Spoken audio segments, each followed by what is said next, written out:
Hello and welcome to Downing Street. I'm Anita McVeigh, and here at BBC News we are going to be keeping you right up to date throughout the day on all the developments in this crucial Ukraine war summit, which is taking place just a stone's throw from here. In the words of the BBC's political editor, Chris Mason, the stakes for this summit are colossal. After that extraordinary meeting in the Oval Office involving President Trump and President Zelensky on Friday, two obvious and huge questions. One, will leaders gathered here today be focusing on trying to work out how they can patch up that relationship? Obviously, they will. But also, Plan B, what will they do if they can't fix those problems that we saw between President Zelensky of Ukraine and US President Donald Trump on Friday? So a huge amount at stake today. Well, we got some insight into the direction of travel a little earlier when the Prime Minister, Sir Keir Starmer, was speaking to the BBC's Laura Kuenssberg. He was asked for his reaction, first of all, to what happened in the Oval Office on Friday between Presidents Trump and Zelensky. Clearly, there's a lot of tension. The cameras were on. Nobody wants to see that. But I spoke to President Trump. I spoke to President Zelensky. Obviously, we then had President Zelensky to Downing Street yesterday, and I spoke to President Macron after that and then to President Trump. And the purpose, or my driving purpose, has been to bridge this, if you like, and get us back to the central focus. And as a result of the meeting yesterday, we had quite a long time with President Zelensky, then President Macron and President Trump on the phone. We've now agreed that the United Kingdom, along with France and possibly one or two others, will work with Ukraine on a plan to stop the fighting. And then we'll discuss that plan with the United States. So in those calls on Friday night, through the meeting yesterday, into the calls again last night, I think we've got a step in the right direction because, as I say, nobody wants to see what happened on Friday, but it's really important that we keep our central focus, which is lasting peace in Ukraine. Nobody wants any more bloodshed. And everybody wants to hear the details of what the proposals might be that you are trying to get agreed. But what happens matters so much because it's about the trust and the relationship between the two men at the centre of this, President Zelensky and President Trump. President Trump said it's difficult to do business like this. He made it completely clear that he didn't have, in that moment, very much sympathy for Ukraine. He was berating President Zelensky, telling him he should be grateful. And I think, Prime Minister, anyone who's known you for a long time would have a pretty good guess that you would have felt deeply uncomfortable watching what played out. Did you? Yes, I felt uncomfortable. Nobody wants to see that.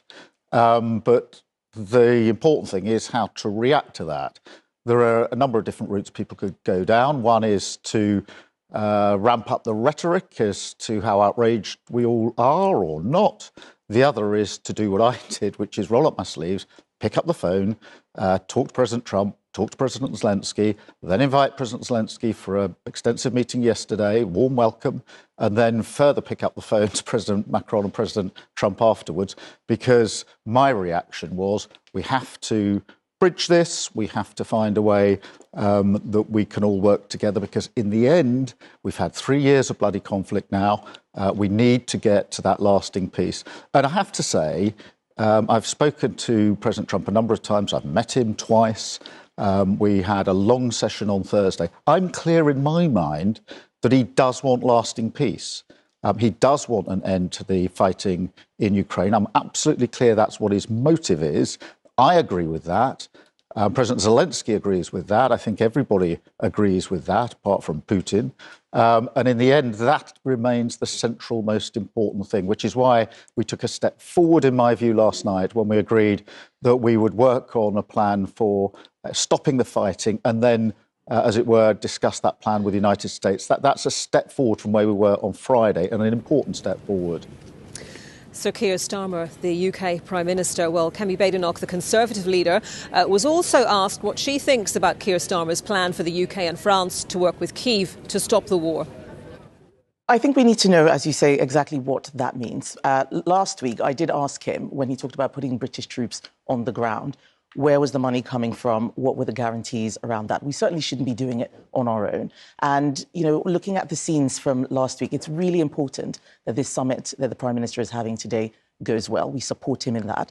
This is a key issue of national interest for us. There is not a difference between the Conservative and Labour parties in terms of the extent of support that we have for Ukraine. People know what we did under Prime Minister Johnson and his successors. And we want to make sure that the Prime Minister is successful in helping Ukraine, but also in maintaining our national interest at all times. What did you think when you saw those scenes in the Oval Office on Friday night with President Trump berating President Zelensky? Honestly, my heart went out to President Zelensky. I watched it and I couldn't believe what was happening. He was being humiliated. I don't think we should conduct these sorts of difficult conversations in front of the cameras. And we have to remember that President Zelensky is a hero. He is the person who represents that strength and resilience of the Ukrainian people. And whatever differences and difficulties we might have during negotiations, we need to be able to set them aside when everyone's watching, because the only person who would have liked that would have been Vladimir Putin. Well, let me just tell you who is going to be at this crucial meeting today. It's quite a list, which is why I've got it all in front of me, so I don't leave anyone out.